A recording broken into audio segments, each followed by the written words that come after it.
Donc pour 10 minutes, là, l'idée, ça va être de vous présenter quelques définitions, faire un petit peu un état des lieux. Donc ça sera un rappel peut-être pour certains, mais pour d'autres, ça sera l'occasion d'être embarqué sur la thématique et faciliter les échanges ensuite avec Michel et Gilot.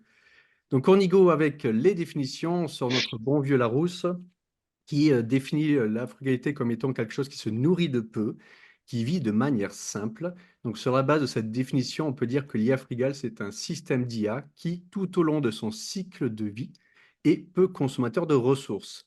Je reviendrai sur les termes cycle de vie et ressources qui sont assez importants. Mais quand on parle d'IA frugale, on parle aussi d'IA sobre. Donc, ça inclut pas que la technologie l'IA sobre, ça inclut aussi, vous voyez, les petites mains là sur les téléphones, c'est nous, hein. C'est tous nos usages aujourd'hui du numérique qu'il faut bien entendu le faire de façon la plus sobre possible. On connaît tous l'effet pervers, je dirais, de l'effet rebond. C'est pas parce qu'on va arriver à frugaliser nos IA qu'il va falloir les utiliser davantage à outrance. Donc, cette prise de conscience, au final, est tout aussi importante, si ce n'est plus même, que les avancées technologiques dont on va vous partager aujourd'hui pour frugaliser les IA. Autre parenthèse, quand on parle d'IA frugale, on parle aussi de Green AI pour IA verte. On marie souvent ce terme avec un autre terme qui est AI for Green, mais qui est différent, mais tout aussi intéressant, et qui lui porte plus sur les cas d'usage où on va employer, utiliser de l'IA dans l'entreprise notamment pour des bienfaits autour du développement durable ou pour décarboniser carrément une industrie. Alors je vous montre deux cas d'usage pour bien illustrer ça. Un toulousain avec Open Airlines qui accompagne aujourd'hui les entreprises, les compagnies aériennes pour réduire leur impact sur l'environnement. Concrètement, comment? En faisant de la maintenance prédictive sur leur avion, en essayant de détecter la détérioration de ceux-ci parce qu'on le sait, plus un avion vieillit, plus il va se détériorer, plus il va consommer de kérosène et plus il va polluer. Du coup, via leur IA, aujourd'hui, concrètement, ils ont été capables d'économiser l'équivalent du CO2 émis par le parc automobile toulousain, ce qui n'est pas des moindres. Un autre exemple avec AI Cargo, c'est la capacité de pouvoir, via leur IA, détecter des aberrations, comme vous le voyez là sur la carte de France. Aujourd'hui, il y a plein de camions qui vont d'une zone A à une zone B pour transporter des marchandises. Et l'idée derrière, avec leur IA, c'est justement détecter ça et de proposer du covoiturage, on va dire, pour les marchandises à travers une ligne ferroviaire et éviter ainsi que chaque camion fasse le trajet zone A, zone B. Donc, quand on parle de Grain AI ou AI for Green, on parle aussi du concept grec de pharmacon, poison et remède à la fois, hein. On va le voir, hein, l'IA dans son cycle de vie, malheureusement, c'est un poison pour la planète, hein. Mais ça peut aussi, on vient de le voir là, avec ces deux cas d'usage, un remède. Donc, tout est une question de dosage de ce poison. Si je me concentre donc sur les termes cycle de vie et ressources, c'est assez explicite là dans cette illustration, hein. Quand on veut fabriquer un data center, un ordinateur, un téléphone, on va passer malheureusement par toutes ces étapes de cycle de vie qui vont chacune avoir un impact négatif sur la planète. C'est mes petits éclairs que vous voyez là. Impact donc en termes de ressources, hein. Si je prends l'extraction des minerais rares, pardon, oui, ça va contribuer à l'épuisement des ressources abiotiques, c'est-à-dire des ressources qui sont difficilement, voire non renouvelables. C'est une étape où on va aussi contribuer à l'émission des gaz à effet de serre, hein, comme dans toutes les étapes du cycle de vie. Pour la fabrication, on va utiliser des produits chimiques qui, une fois reversés dans la nature, vont contribuer à l'écotoxicité. On va ensuite transporter tout ça jusqu'à chez nous, dans les data centers notamment. Ces derniers, on sait, sont très énergivores, ils chauffent beaucoup. On a du coup besoin d'eau douce pour les refroidir. Et enfin, se pose la question dans la fin de vie sur le recyclage. Pour faire simple pour synthétiser, les deux gros postes aujourd'hui, en termes d'impact négatif, c'est la fabrication et l'usage. Le transport et la fin de vie restent minoritaires. Malheureusement, aujourd'hui, on n'a pas d'indicateur précis sur l'impact environnemental de l'IA. Il faut remonter un cran au-dessus, hein, aller sur vraiment le numérique au sens large, hein. On parle de Green IT, qui englobe l'IA, mais aussi d'autres applications du numérique. Et là, on a une asso du même nom qui a publié une étude célèbre il y a quelques années sur l'impact justement du numérique sur l'environnement. Il y a plein de données dedans, hein. Là, je vous en donne une, mais je pourrais plus parler de la consommation d'eau douce, de l'écostocité, mais je vais faire simple avec les gaz, les émissions de gaz à effet de serre, hein. Donc ça, c'est en 2019. Le numérique, au niveau mondial, il contribue à 4% des émissions de gaz à effet de serre. Pour 2025, on se projette sur 5,6%. Qu'est-ce que c'est 4%? C'est 3 fois plus que ce qu'émet aujourd'hui la France dans ces gaz à effet de serre, hein. Donc c'est comme si le numérique était un pays 3 fois plus grand que la France au niveau mondial. Au niveau France, l'ARCEP nous dit que le numérique contribue chez nous à 2,5% de nos émissions de gaz à effet de serre, hein. en incluant notamment les importations.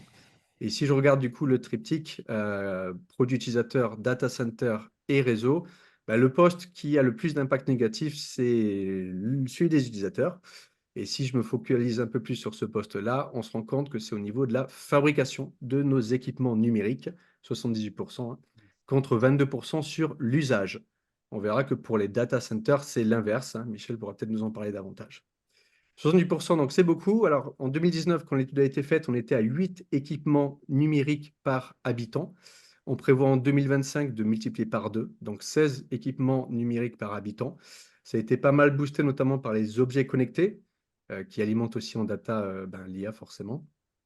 Dans l'entreprise, bien entendu, la recommandation, vous vous en doutez, c'est de limiter le renouvellement de son parc informatique, hein, de prolonger la durée de vie de son matériel, éviter éventuellement un troisième écran. Si on est sur 2 écrans, privilégier la technologie LCD à la technologie LED. Voilà, il y a des outils très simples d'utilisation, EcoDiac par exemple, c'est gratuit. Vous pouvez évaluer avec ça, en remplissant différents champs, l'empreinte carbone, tant sur la fabrication que sur la consommation à l'année de votre parc informatique. Et voilà. Voilà. Si. Si, il y a peut-être Henri, mettre en mute, Micro, pardon. parce que, ouais, Ah, ça, parce que Sur notamment, la Henri, je partie, pense qu'on vous attend. so, sur la partie utilisation, qui est donc le deuxième poste, on l'a vu sur l'impact autour de la planète. Quand on parle d'IA, on parle souvent de deux momentum, deux phases. Il y a la phase d'apprentissage, d'entraînement du modèle d'IA et la phase d'inférence où on va utiliser cette IA, hein. Là où ça chauffe le plus au niveau des équipements, c'est surtout sur les data centers, hein. Même quand on est sur un téléphone, sur Google ou sur ChatGPT, c'est au niveau du data center que ça chauffe. GPT-3, par exemple, qui est pas le dernier modèle, hein, mais, voilà, on est au GPT-4 aujourd'hui, hein. Il a fallu malheureusement pour l'entraîner émettre l'équivalent de ce que vous auriez émis avec votre voiture en faisant 20 fois le tour du monde et claquer au passage 100 000 euros de budget d'essence à 1,09 € le litre. Mais quand on sait aujourd'hui qu'il y a plus de 100 millions d'utilisateurs de ChatGPT, eh ben, la phase d'inférence, au final, est encore plus émettrice de gaz à effet de serre, malheureusement, que la phase d'apprentissage. Alors d'habitude, c'est l'inverse, c'est souvent l'inverse, hein. La phase d'apprentissage est quand même la plus impactante.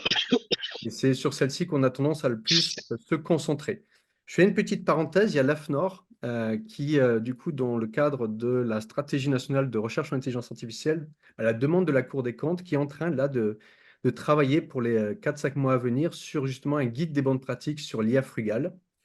Elle est en train donc de rédiger ce qu'on appelle une spec AFNOR à travers 3 groupes de travail, hein. Ça a été lancé hier. Gilot et moi-même, on participe notamment à ces groupes de travail. Un premier groupe pour essayer de définir, donner des terminologies sur ce qu'est l'IA frugale. Alors, la définition que je vais donner, elle est correcte, hein, mais bon, voilà, elle va être quand même challengée. Deuxième groupe de travail pour identifier justement les indicateurs sur comment on peut évaluer l'impact environnemental de l'IA. Et un troisième qui est très intéressant, qui est vraiment quelles sont les bonnes pratiques que je peux donner aux entreprises qui font de l'IA pour faire de l'IA frugale. Et sur ce dernier point, je vais finir par vous donner 3 petites justement bonnes pratiques pour illustrer ce qu'on peut s'attendre à trouver dans cette fameuse spec AFNOR. Mais qu'est-ce qu'une spec AFNOR, me demanderez-vous peut-être? C'est un premier document qui vise à ouvrir après une norme, idéalement européenne, voire internationale, hein, qui, elle, va prendre 2 à 3 ans, un peu à l'image du RGPD à l'époque ou de l'IA Act, hein, voire même une certification. On essaye en France d'être assez pushy sur le sujet. On essaie de vite sortir de cette spec pour être les premiers justement à prendre parole sur le sujet, parce qu'on est bien positionné, hein, sur la scène internationale. Donc, c'est un sujet à suivre de près. Et donc, je vais finir par 3 recos assez pratiques quand vous entraînez un modèle, donc sur la phase d'apprentissage. Certains connaissent peut-être cette bonne pratique-là, mais quand vous entraînez votre modèle sur un data center, vous avez souvent le choix de la région.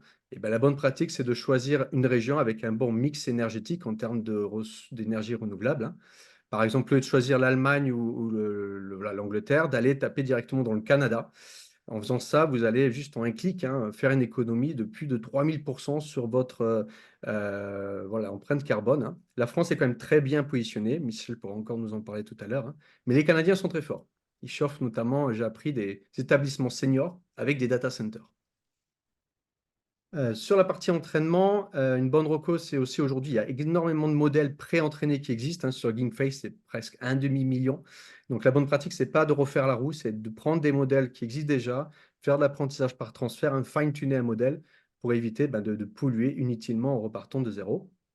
Et une dernière reco, souvent aussi qu'on fixe, c'est de pas tout de suite se fixer des performances très élevées, mais d'essayer de les atteindre, hein, bien entendu, dans l'apprentissage, mais par itération, par cycle vraiment d'apprentissage. Et à chaque cycle d'apprentissage, de regarder où on en est dans la consommation, dans la pollution derrière. Et pour ça, il y a différents outils qui existent. Il y a un outil comme Keraflops qui permet d'anticiper, avant que je lance mon cycle d'apprentissage, combien, entre guillemets, je vais polluer. Il y en a un autre qui est plutôt en temps réel à la volée. C'est une librairie, un code carbone que je mets directement dans le code, hein. Le cycle d'apprentissage pouvant durer plusieurs heures, ben, je peux voir en temps réel où j'en suis. Et a posteriori, il y a cet outil canadien. Je dis, voilà, mon cycle il a duré, je sais pas, 20 heures. Combien j'ai pollué. Le gros dilemme, en fait, là-dedans, c'est de pouvoir faire le bon challenge entre, voilà, je sais que mon prochain cycle, il va me permettre de réduire de 3% mon taux d'erreur, mais en contrepartie, je vais doubler mon empreinte carbone. Donc peut-être que bah, c'est le bon moment d'arrêter. Tant pis, j'aurai un truc un peu moins performant, mais j'aurais été économe en, voilà, en ressources. Voilà, voilà.